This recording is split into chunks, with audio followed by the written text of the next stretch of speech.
Hi everyone and welcome to the delicious Harvey Norman Produce Awards All-Star Dinner. I'm Kerry McCallum, Editorial Director of Delicious, and I'm joined this evening by my good friend and co-host Matt Moran, one of Australia's best chefs for this incredible event. Hi everyone, I'm thrilled to be here with Kerry. We're so excited to host this event tonight, Matt, because it's the first time that we've celebrated the awards in this way.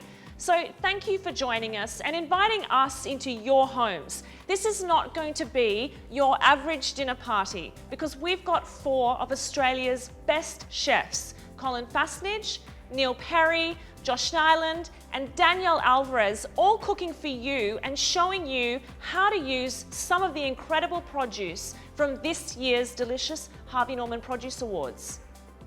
Tell you what, that's game inviting us all into your homes, but good luck.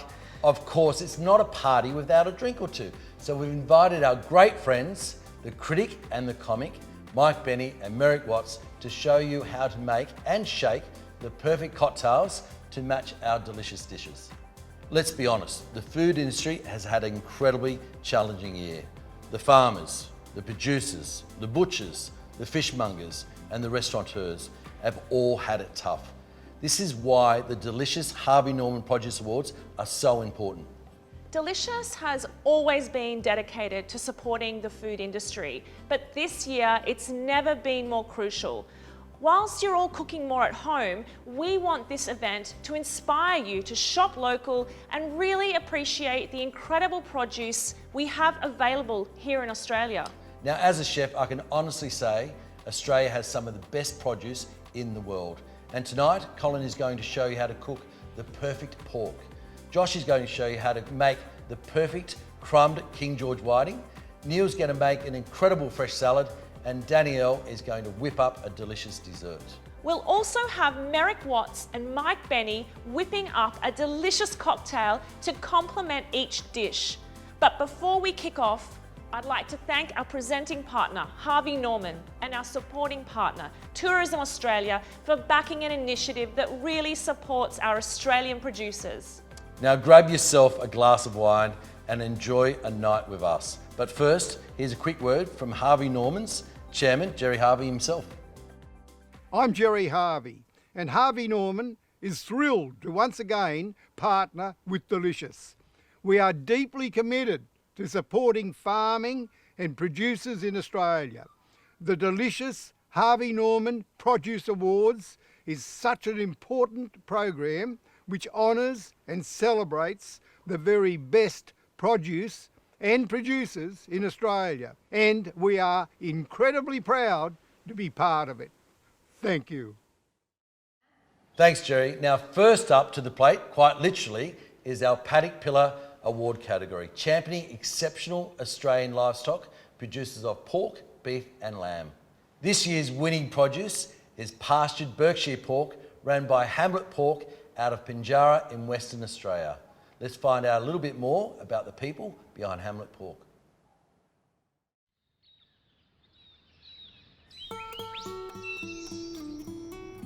I'd like to think that when people think of Hamlet Pork, they think the quality of the pork and then how ethically raised the animals are. The way animals are treated, I think that's definitely not something everyone thinks of when they buy their $8 kilo bacon. Hi, I'm Catherine Hampson from Hamlet Pork. We raise pasture-raised Berkshire pigs. We're located in the Peel region, just south of Perth. Our day would consist of getting up early, feed the pigs, check their water. In summer that starts quite early. Make sure they haven't broken anything, which is a common issue with pigs. They like to dig and smash and rub. The most rewarding part would be raising these amazing animals in an ethical way and then seeing it plated, which sounds contradicting, but seeing what people create out of the pork is amazing. What I love most about what we produce is it's clean. It comes off the paddock. What you see is what you get. It gives people an alternative to processed meat. It's really misunderstood the level of hormones and antibiotics and how pigs are raised in an intensive environment. I think if people know their producers better, they understand where their food comes from, then they appreciate the effort and the quality of the food. If people shop local, support local, then we can stay local.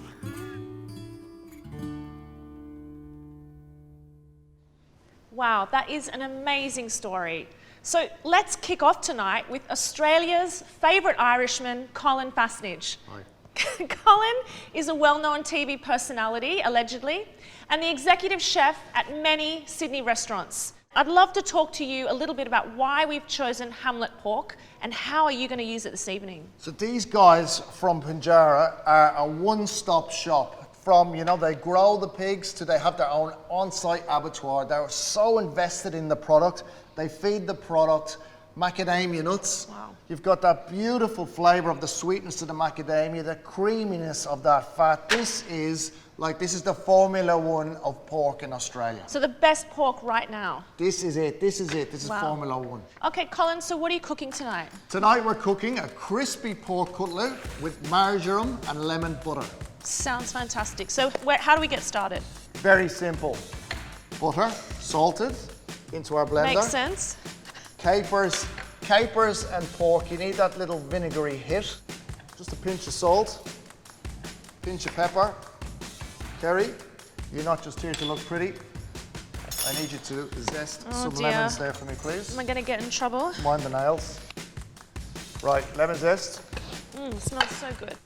Lemon, pork, capers, and of course, some lemon juice. Marjoram, butter, lemon, capers, salt, pepper, done. That's it. And then we just whiz it.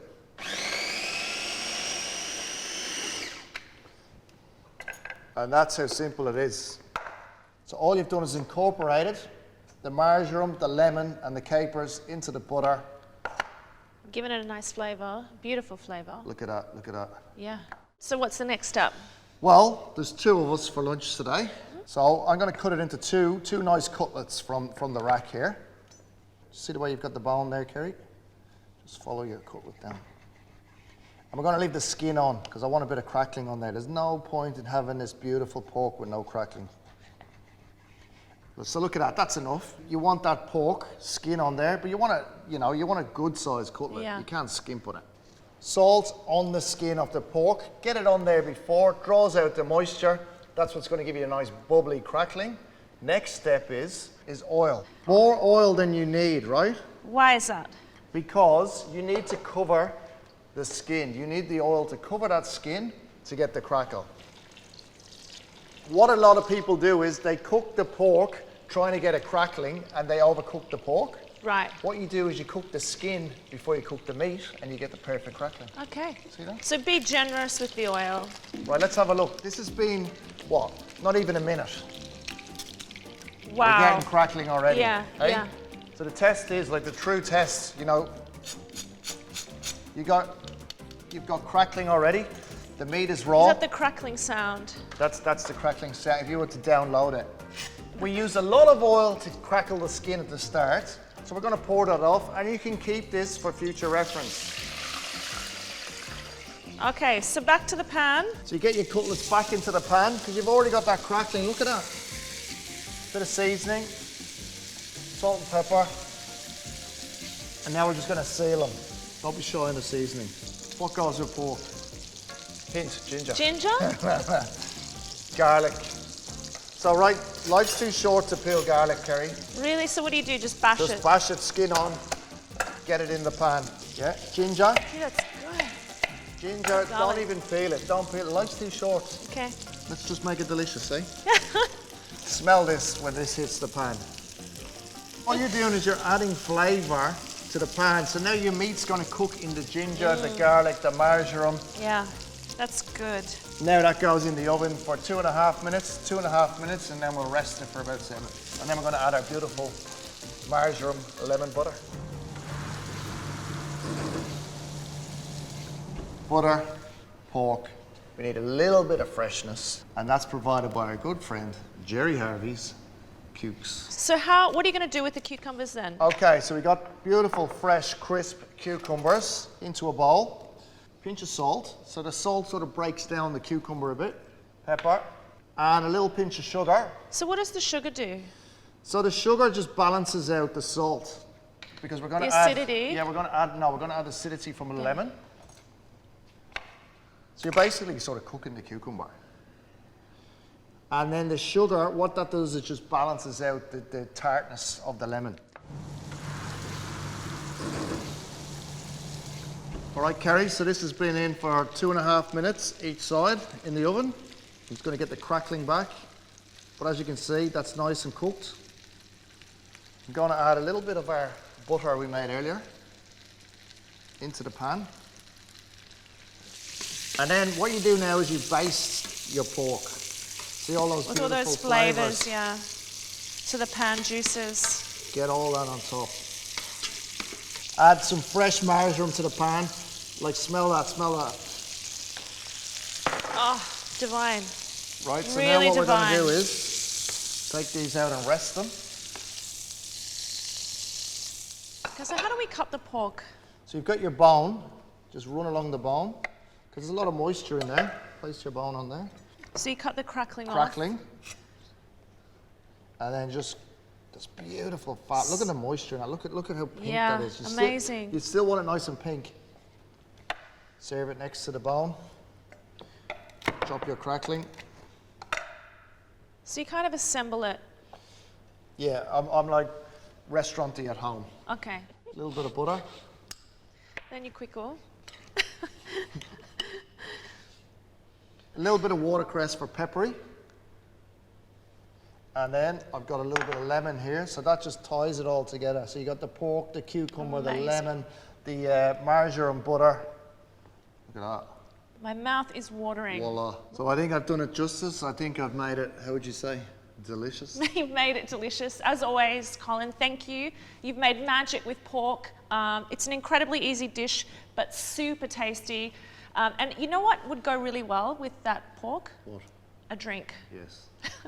Merrick and Mike, I'm going to throw to you. What do you think would go really well with this beautiful dish of crispy pork? Thanks, Kerry, and thanks, Colin, as well. For those of you who don't know us, my name's Merrick. I'm Mike.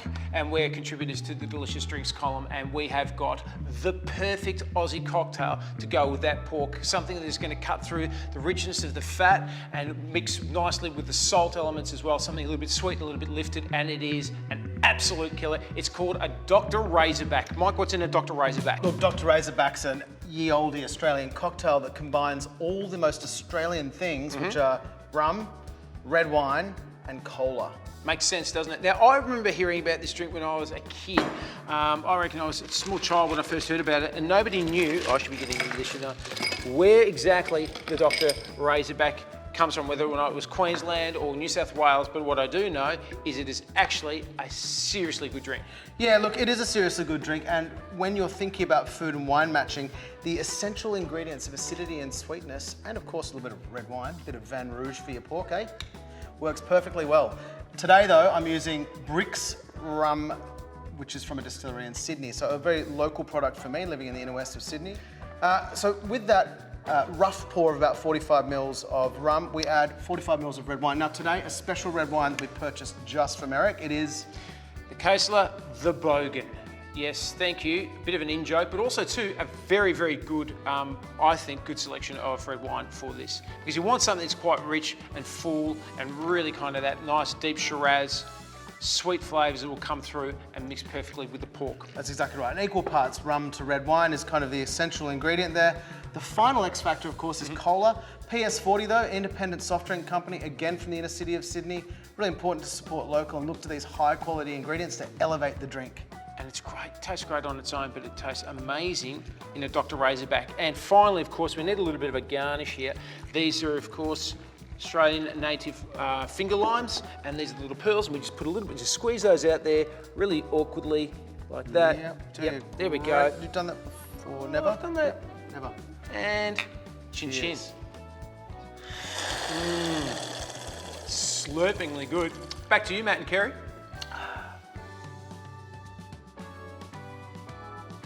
Thanks, guys. That cocktail recipe, along with all the recipes you see tonight, are available at delicious.com.au, so be sure to bookmark those for later. Now, in the same way that our Paddock Award category heroes livestock, our From the Sea category champions exceptional seafood. And the winner of the delicious Harvey Norman Produce Awards from the Sea category is Bruce Collis for his seasonal wild catch fish from Corners Inlet in Victoria. Let's find out a little bit more about Bruce.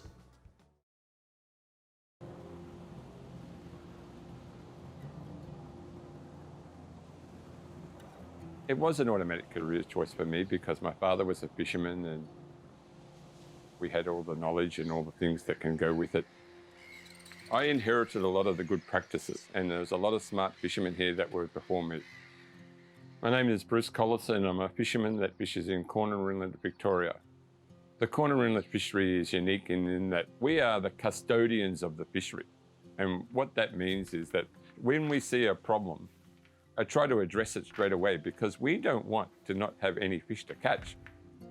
The restoration of seagrass in Corner Inlet.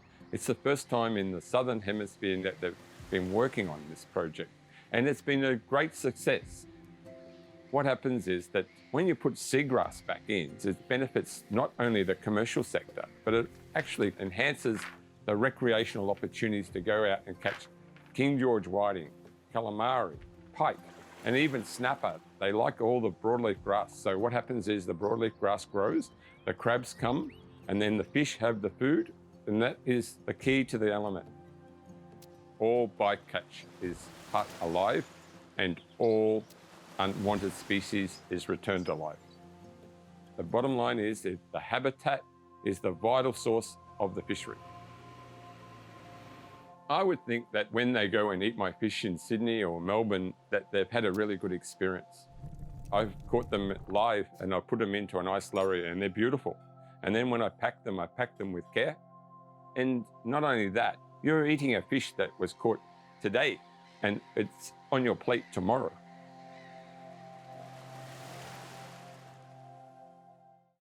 Now, to do Bruce's produce justice, I'm actually joined here with chef restaurateur Josh Nolan from the beautiful restaurant St Peter. If you've never been there, you're doing yourself an injustice because I think it's the best seafood restaurant possibly in the world, not just Australia.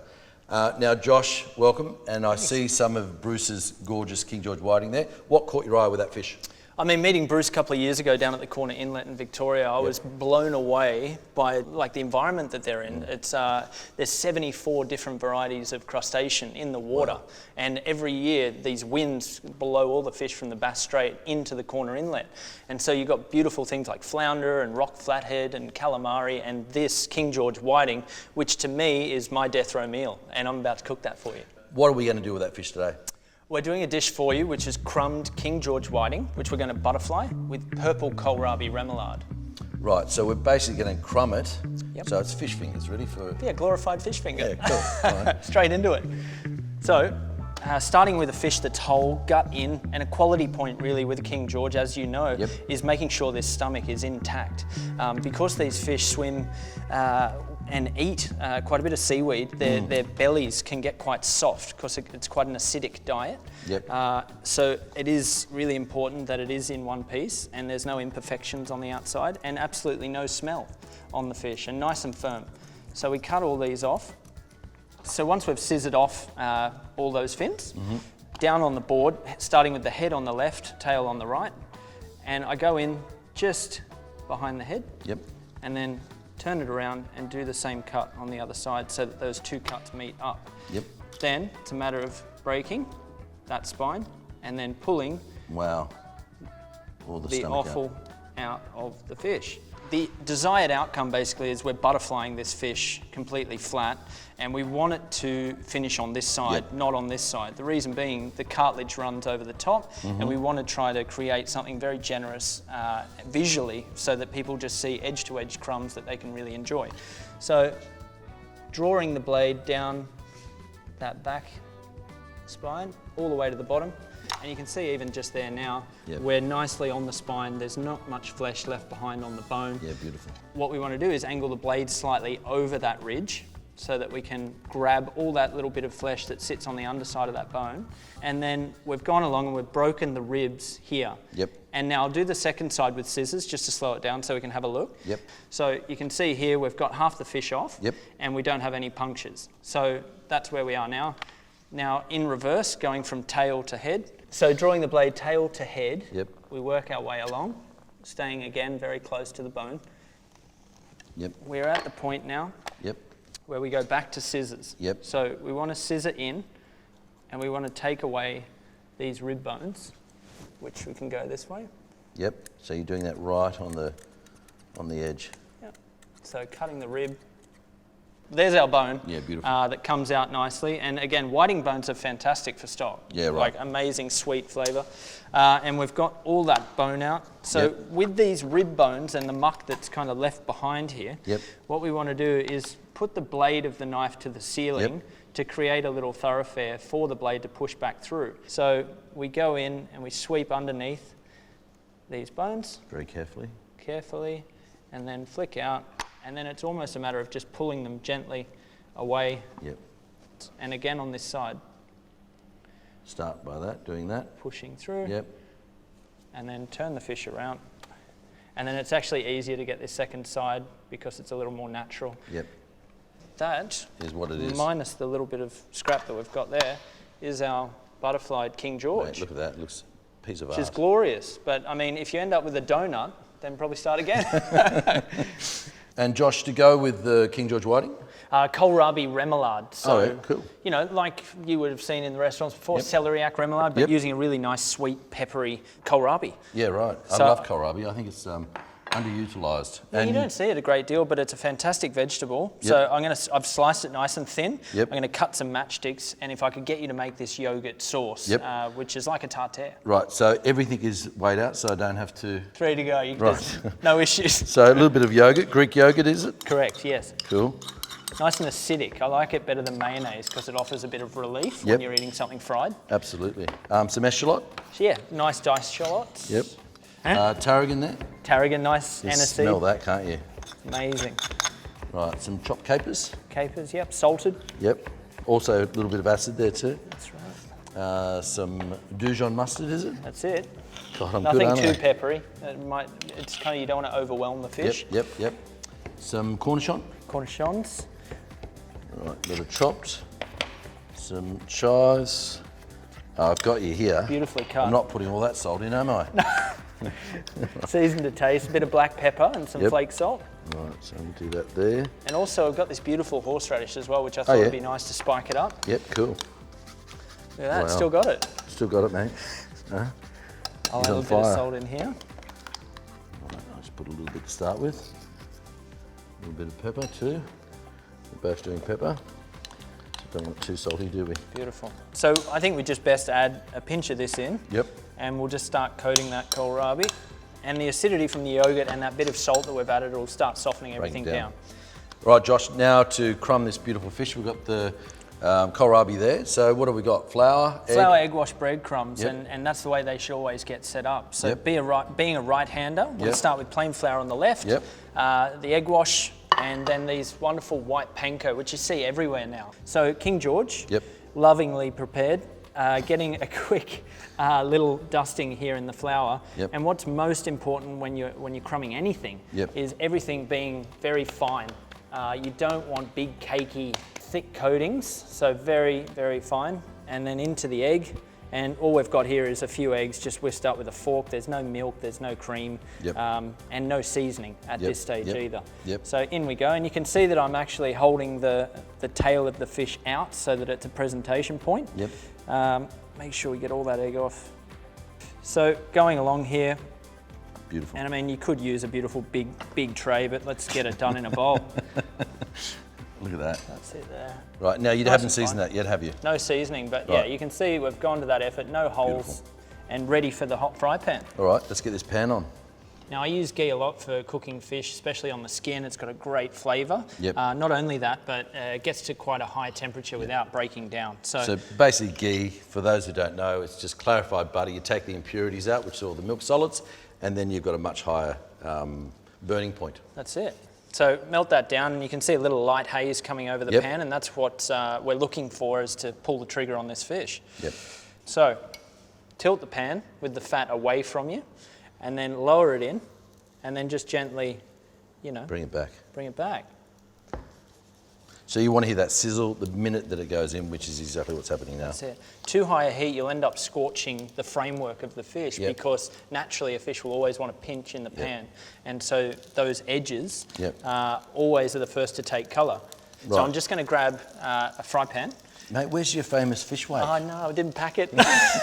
So a little bit of weight on top just helps that even cooking and getting that nice golden finish.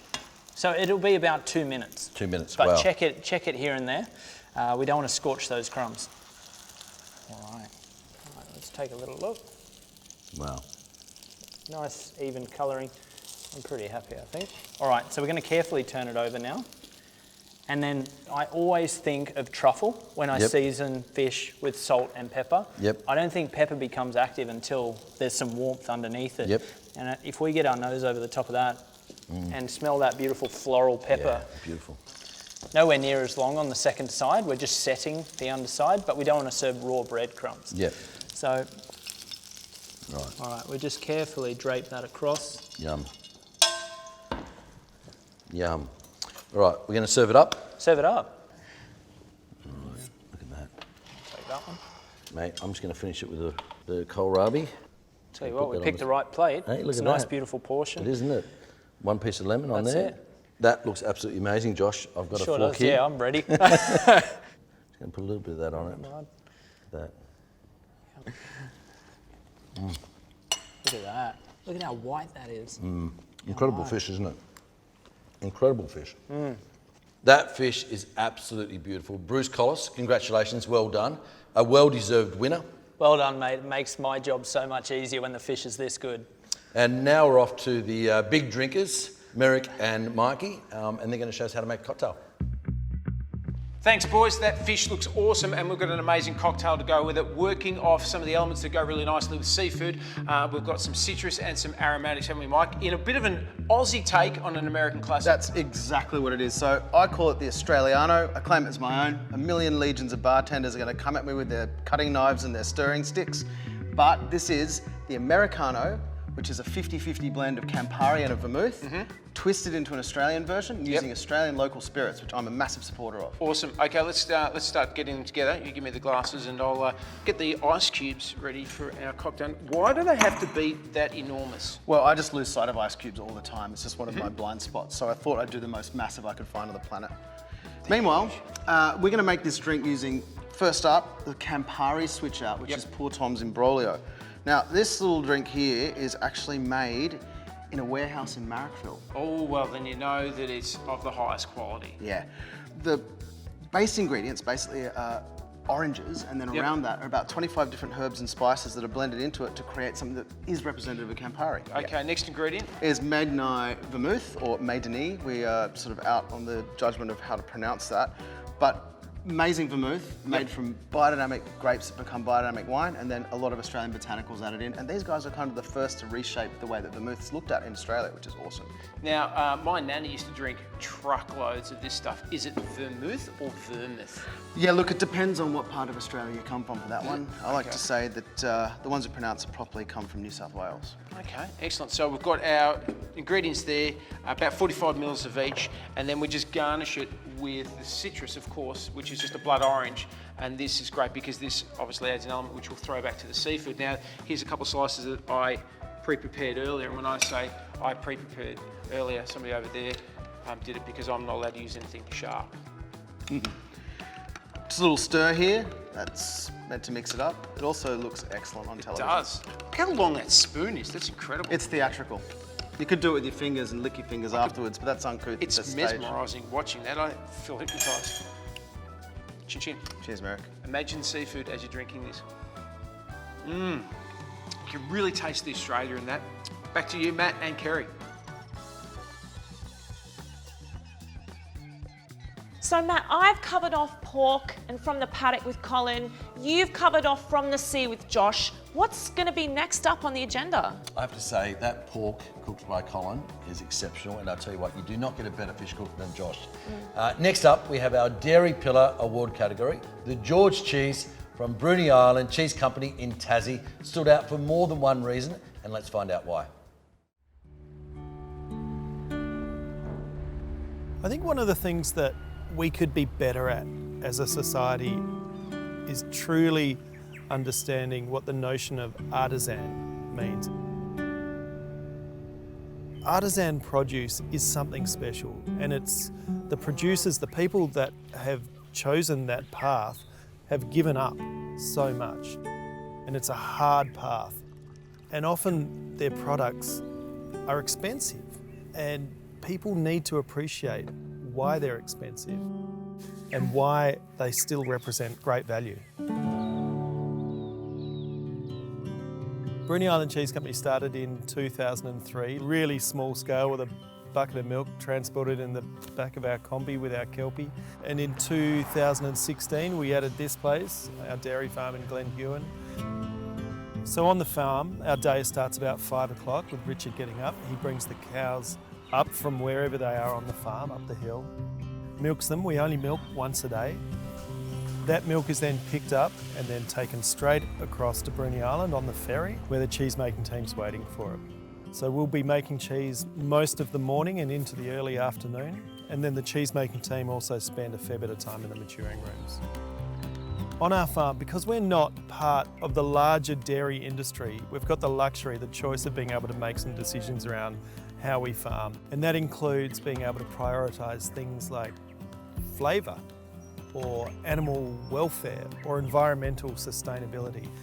All of those things are critical, really high priorities for us. And all of those steps contribute to producing cheese that is very much of this place. The environment, the ways, the methods, the traditions, that's our goal, is to make truly Tasmanian products. I'm now joined by chef and restaurateur Neil Perry. So Neil, we've just seen the love and total care that the team over at Bruny Island put into the making of their, Tasmanian cheeses. How do you think that effort is reflected in the taste? Well, Kerry, it's like a pristine environment, the most beautiful milk and well cared for herd, and of course then the most passionate cheesemakers, and presenting and making the cheese in the best possible fashion. So you really do end up with a completely world-class cheese.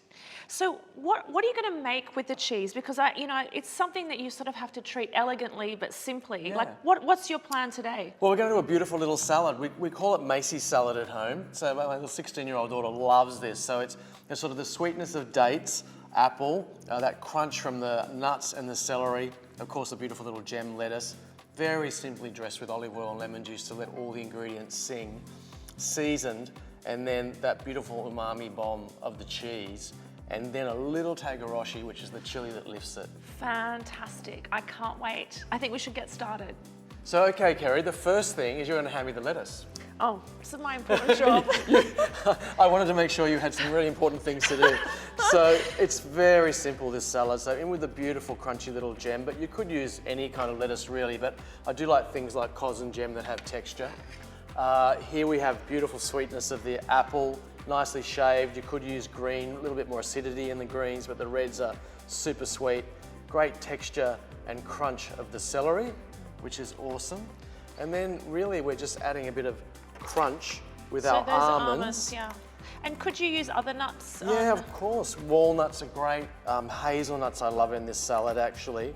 And you're just enough so that you're getting a nice little, and not chopped up madly, just sort of roughly. And then we're going to get some nice texture in there. We're going to season it. A little tiny bit of pepper, but I don't put much because I'm putting the tagaroshi. Right. The last little bit of sweetness is a couple of dates, and they give a really beautiful kind of jamminess to it as well, actually. And again, rough chopped. It's not too crazy and too. Don't have to be perfect. It doesn't have to be. This is a beautiful, beautiful salad to have at home. It's all about great produce. So you just pull the dates apart. And that's the thing with great produce, you don't need to do too much You to don't it. have to, no, you don't want to do that at all. So basically cut a lemon in half. Acidity-wise, balsamic vinegar, red wine vinegar, you can use all those. But I love lemon because it brings it to life, but also lets all the natural flavour of the salad's ingredients come through, because you don't want a dominant dressing. Extra virgin olive oil, awesome Australian extra virgin olive oil these days. And then really, all we're going to do is just toss the salad gently and then introduce the cheese. Well, actually, with the cheese, I mean, I wanted to ask you about your advocacy for Australian produce, but in particular dairy. You're very passionate about Aussie dairy products in the industry. Why is that? Because it's really doing great things at the moment. The dairy industry has been improving and improving in leaps and bounds over the years. As a matter of fact, we've really just gone to, over the last 12 months, to an all-Australian cheese plate, which we didn't think we were capable of. At Rockpool. Yeah, and we were putting Wow. cheeses in, and we kind of went, you know what, we've got to support the industry. The industry's doing great things, and you know, and this is one of the highlights of the cheese industry in Australia. It is a fantastic cheese. It's one of my favourites. Yeah, Okay, so what absolutely. do we do next? We're going to plate up Yep, the salad. we're going to plate. So again, look really gently. It's about being kind of very, very gentle and cooking with care is important. So I've got that dressing going all the way through. And then if I'm really delicate, I'll just drop it, and you know, it'll do the right thing and fall in exactly the right place. Probably for you. Yeah, and it'll give it that beautiful airiness, and you know, look at that, it looks amazing. Yeah. In there with those gorgeous little almonds, and then so you've got this awesome base that looks really beautiful. It's nice and, you know, raised up and light, and then this is not a garnish. This is like the cheese is an important part of this salad. So I like to kind of almost turn the salad white with the very thin shavings of cheese. And this is like just an absolute smash of umami flavour. And then the last little tiny thing is just this little spattering I love of the colour tagarashi. too. Yeah, well, this Look is at just it. that beautiful chili, again, umami. And I love it. It just And brings that's it it. to life. That's it. Yeah. That's it's- my sort of salad. I love it. Fantastic. I cannot wait to try it. And I promise you, if you make that and you eat it, you will make it again and again and again. I will be. Thank you so much, Neil. And Pleasure. now it's actually time to head over once again to the bar. And we've got Mike and Merrick. They're going to whip us up another drink. And this time it's one to go with our award-winning cheese.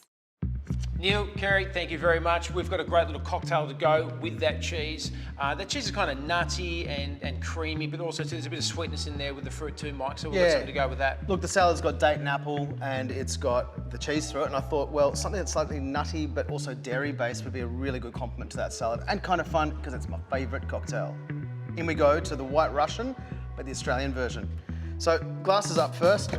You're on the ice duties. Hurricane glasses. Now, this glass here, excuse my hands, there's tongs there, but we'll be here all day if I use those. Now this ice of course comes from Caltex, but you can get it from any service station. I love Australian vodka because it actually tastes like stuff, unlike most of the Russian vodkas out there.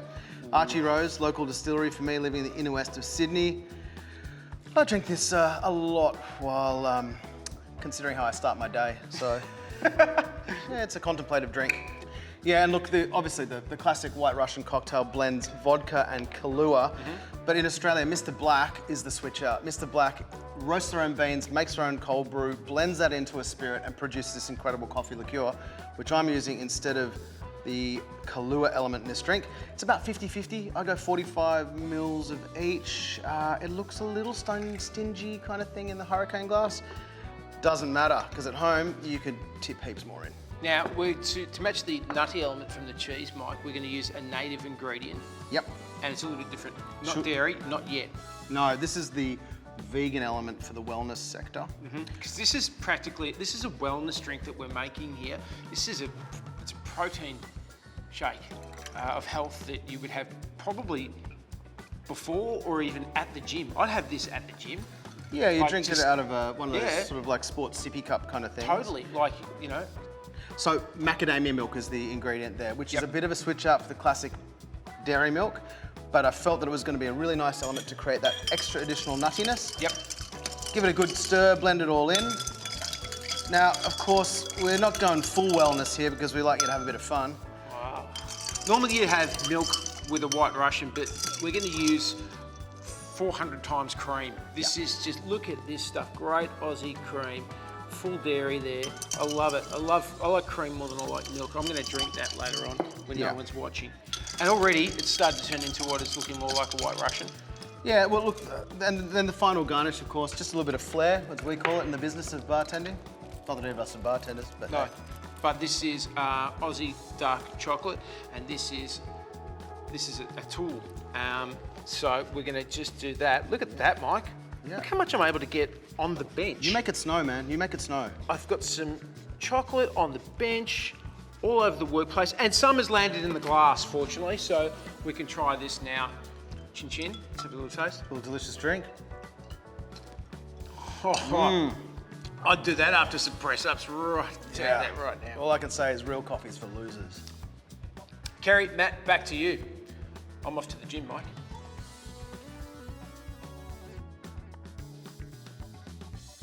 Thank you, boys, and I just love that cheese. So just a reminder that our recipes are available to view on delicious.com.au for you to replicate later on. And that twist on a White Russian is going to be at the top of my list, believe it or not. Now, Matt, 3 down, 1 to go. Tell us all about our very last award category. Now, Kerry, we know you love a White Russian, don't we? Now, our last award, I have to say, is probably my favourite, From the Earth. In other words, fruit and veg. Now, the winner of the Earth Pillar Award this year hails from far north Queensland for its seasonal tropical fruit. From Fruit Forest Farm, let's meet the team.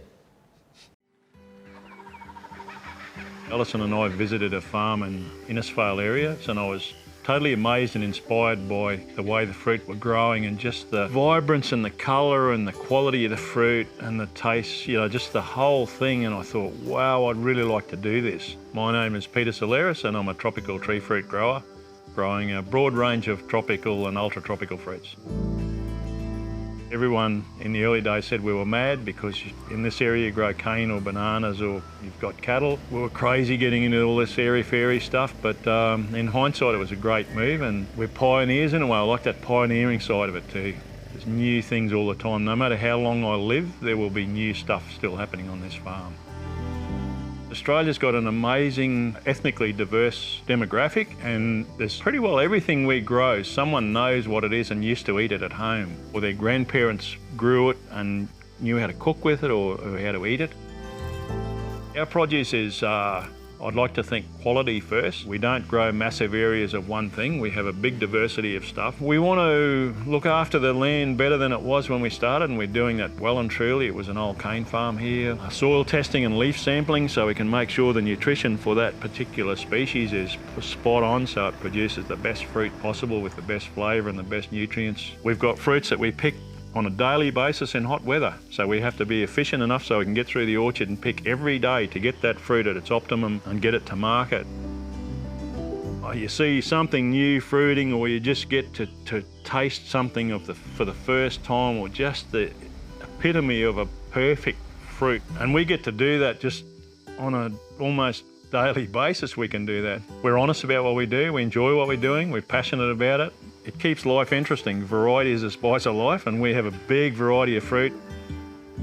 To talk about incredible tropical fruit, I'm joined by Danielle Alvarez, author and head chef of one of Sydney's hottest restaurants and a personal favourite, Fred's. So Danielle, when it comes to fruit, what are you looking for in your kitchen, and why does the produce from Fruit Forest Farm really stand out to you? I mean, they won the From the Earth pillar in the Produce Awards. So I think they're super interesting because they grow over 200 varieties of tropical fruit in far north Queensland, in the Mission Beach hinterland. I think what makes them really special is that they practice regenerative farming, sustainable techniques. That is really what the Produce Awards is all about celebrating. And then today we're going to be using something really special, which is called black sapote.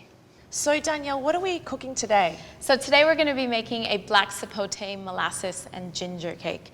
And I just want to cut into this fruit to show you. This fruit is known as the chocolate pudding fruit, and I think you'll be able to see why when I cut into it. Wow, look at that. Yeah, it's amazing, isn't it? That's incredible. Yeah. So soft. It just has like a mild sweet flavor, which loans itself really beautifully to making cakes. And when you add soft fruit like this into a cake, it really just gives you the most beautiful moist crumb. So we're gonna scoop that out, and that's gonna be the start of our batter. So that comes out really quite easily. Yeah, super easily. Just try to get as much of it as you can. You don't wanna let any of that go to waste. So for this recipe, we're gonna be using 2 of these, and that'll make 1 large cake. From there, it's really just a standard dump and bake cake. So we've got some melted butter,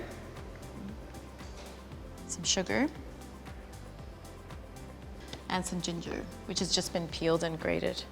So I use a stick blender to blend this cake, Carrie, but you could use a food processor or even just a good sturdy whisk.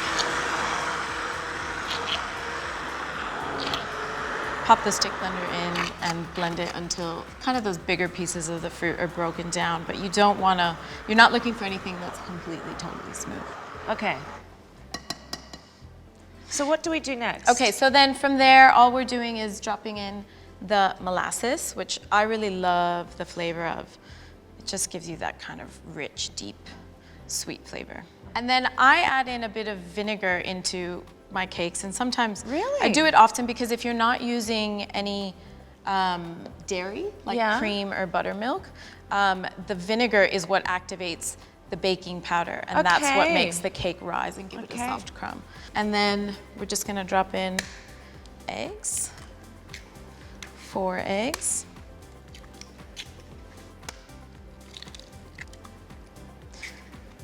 Whisk that together.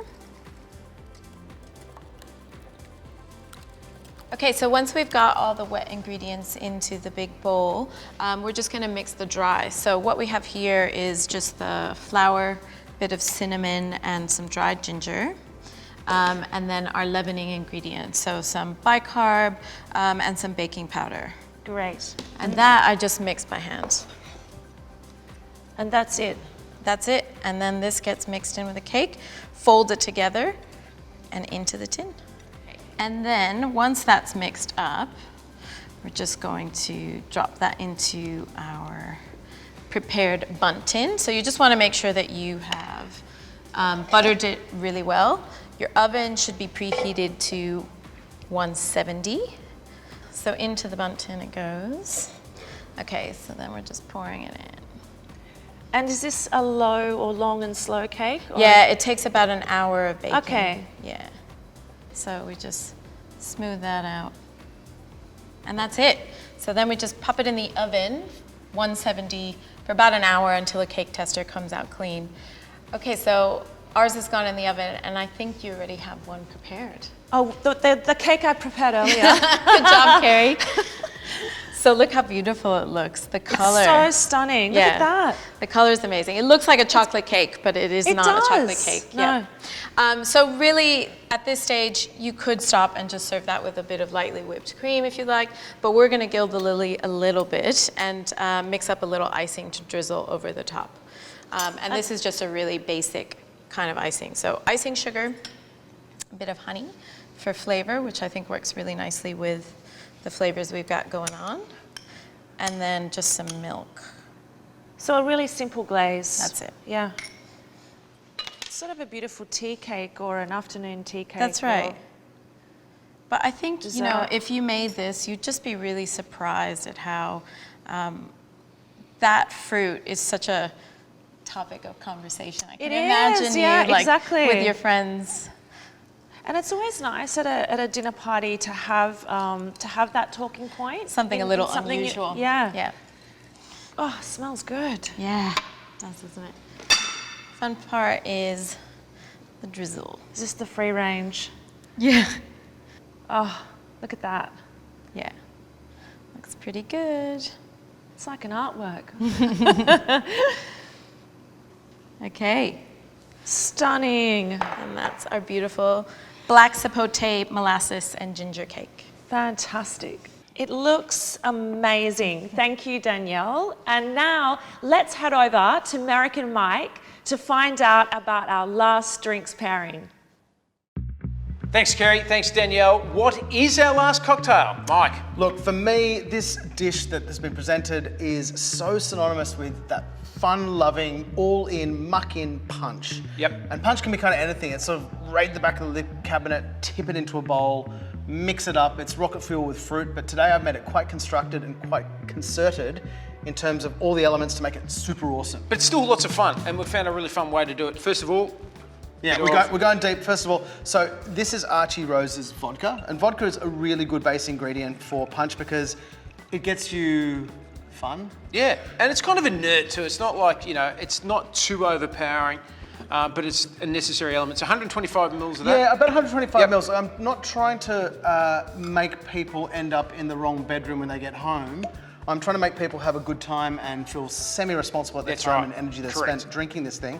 But I've decided today that a little bit of herbal bitterness of gin would be good. So Never Never Distilling Co. Yep. Literally, if you ask me what my favourite gin is in Australia. What's your favourite gin in Australia? My favourite gin in Australia is Never Never Distilling Co. So out of the Adelaide Hills in South Australia, this is their triple juniper gin. So it's a London dry style, very junipery, which is delicious because it kind of pops this punch with a little bit of piquantness, which is really delicious. So the third element in this is some savouriness. I thought this Brookie's Mac, which is macadamia and wattle seed liqueur. Great stuff. Yeah, don't go too hard on this. I reckon about 90 mils or so, that's about it. A bit of bucket science doesn't go astray with making a punch. And in it goes. That's kind of the base of spirits. Now, what I need you to do is pour in an entire bottle of Australian Prosecco. Can do.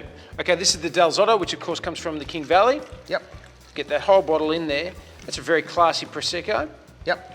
Get that all in there, tip it out without spilling foamy it. fun. Yeah, it looks great. It already looks fun. And this, Mike, this is called pub squash. It comes from a pub where they get squash and they make it. Now this is an all-Australian soft drink as well. It's an Australian-owned soft drink company. Pub squash, what a wonderful thing. Goes into all the kids' drinks in the RSL where mum and dad are having a good time on the bowling green or whatever else goes on there, singing karaoke.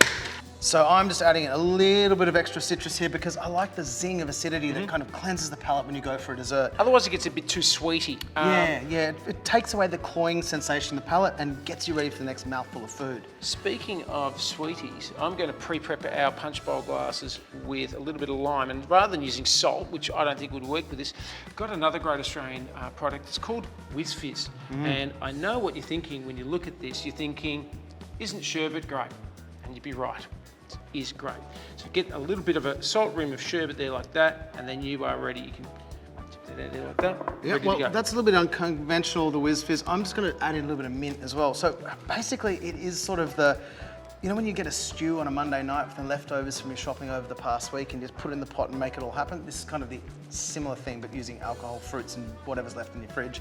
And maybe a little bit for the glasses too. Yeah, definitely. That's a good thing. And the great thing about these sorts of drinks is everyone can get involved. So if you've got a kitchen with lots of activity, a dinner party, you're just kind of bringing all the elements together to create something that's super fun to consume with a bunch of people. Not a single serve drink, but something that everyone can share. I love it. I love the sharing idea. Now, the other thing we're putting in there is a little bit of pineapple leaf as garnish. We've got some pineapple wedge. Look, this just looks tropical. I'm definitely at the excitement level. I'm ready to go. Required of this stirring mechanism. Everything's in here. Merrick. Ladle and spoon. Some delicious beverage in there. Might just get a little bit more liquid. There we go. That's one. That's one done. I'll get this one here.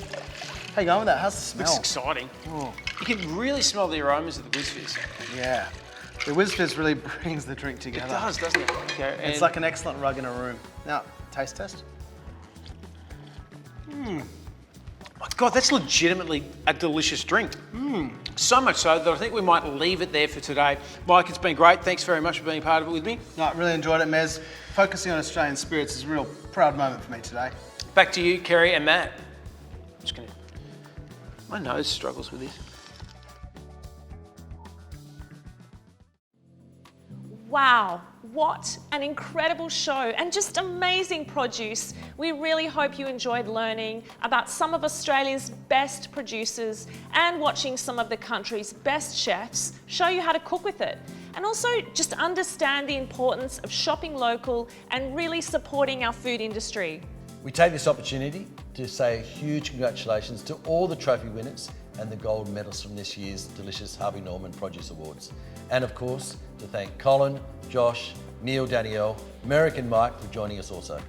I'd also like to thank our partners, Harvey Norman and Tourism Australia, and of course you, our incredible audience. You can find a full list of all the award-winning produce and producers from this year's Delicious Harvey Norman Produce Awards on delicious.com.au. Plus, you've now got the opportunity to try these products for yourself. We've partnered with our friends at Vic's Premium Quality Meats to create the ultimate Produce to You box. It includes a curated selection of this year's award-winning produce, including the cheese I love, meat, wine, and more, and you can purchase it and have it delivered directly to your door for the first time ever. So visit delicious.com.au/produce to you to order yours now. And don't forget to follow us on social to make sure you've kept up to date with all of the news from the Delicious team. So Kerry, that's it from us. Guys, have a great night and we'll catch up soon. Cheers.